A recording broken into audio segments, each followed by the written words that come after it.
পাড় সহ একটি পুকুরের দৈর্ঘ্য 70 মিটার এবং প্রস্থ 60 মিটার।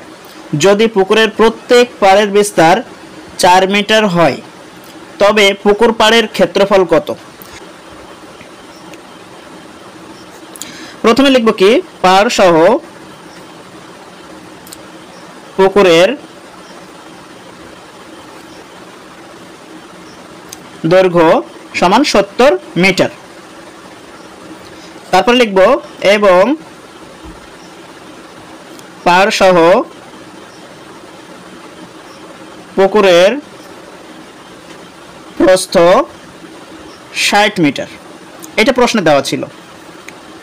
আচ্ছা, অতএব পাড় সহ পুকুরের ক্ষেত্রফল কত?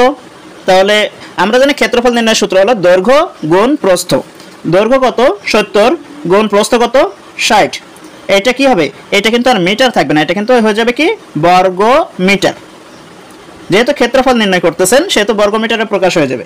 6 সাথে কত? 42, তার পিছে 2টা শূন্য, বর্গ মিটার। এখন আমাদেরকে বলছে যে প্রথম যে লাইনটা বলছে সেটা কিন্তু হয়ে গেছে। তারপরে বলছে যদি পুকুরের প্রত্যেক পাড়ের বিস্তার 4 মিটার করে হয়, প্রত্যেকটা পাড় মানে প্রত্যেক সাইডে পাড়ের বিস্তার 4 মিটার করে। আচ্ছা, তবে পুকুর পাড়ের ক্ষেত্রফল কত? এবার আমরা কি করব, এটা পাড় সহ ধরেছি, এবার ধরবো পাড় বাদে। পাড় বাদে পুকুরের দৈর্ঘ্য।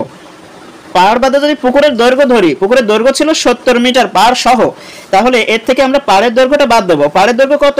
এখানে আপনার 70 মিটার লম্বায় ছিল, তার থেকে এই যে এই পাশের হচ্ছে 4 মিটার আর এই পাশে 4 মিটার, দুইটা মিলে 4 মিটার বাদ যাবে। তার মানে কি মোট মিলে হচ্ছে 8 মিটার। তো আপনি 4 গুণ 2ও দিতে পারেন, আবার 4 যোগ 4ও দিতে পারেন। যে কোনো একটা ভাবে দিয়ে আপনি মোটামুটি 8 মিটার বাদ দিলে হলো। তাহলে এটা কি হয়ে যাবে? মিটার। সেকেন্ড ব্র্যাকেট দিয়ে আটকা দেই, দিয়ে মিটার লিখি। কত হচ্ছে? 70 থেকে 8 বাদ দেবেন, 4 দুগুণ 8 হয়। তাহলে আপনার এখানে একবারে বের করে দেবো নাকি বসাই দেবো? এখানে আপনার একবারে বসা দিতে পারেন, সমস্যা নেই আপনার। তাহলে 70 থেকে যদি 8 বাদ দেন তাহলে হয়ে যাবে আপনার 62 মিটার। এবার বের করবো কি, এবং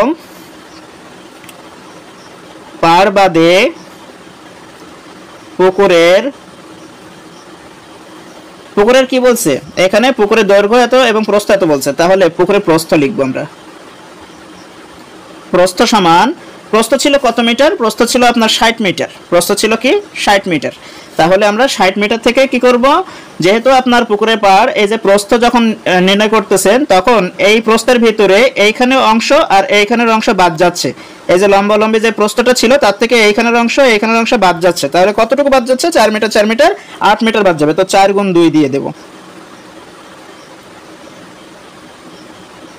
তাহলে কত থাকছে? 52 মিটার। এখন খেয়াল করেন, এখানে 62 মিটার বের হয়েছে দৈর্ঘ্য আর 52 মিটার বের হয়েছে প্রস্থ। এখন আমরা লিখব অতএব পাড় বাদে পুকুরের ক্ষেত্রফল সমান। পাড় বাদে পুকুরের ক্ষেত্রফল কত হবে? দৈর্ঘ্য যেটা আছে তার সাথে প্রস্থ গুণ করবেন, গুণ করলে যেটা আসবে ক্ষেত্রফল সবসময় বর্গ এককে বের হয়। তো এখানে মিটার আছে, তার মানে আমরা লিখব বর্গ মিটার।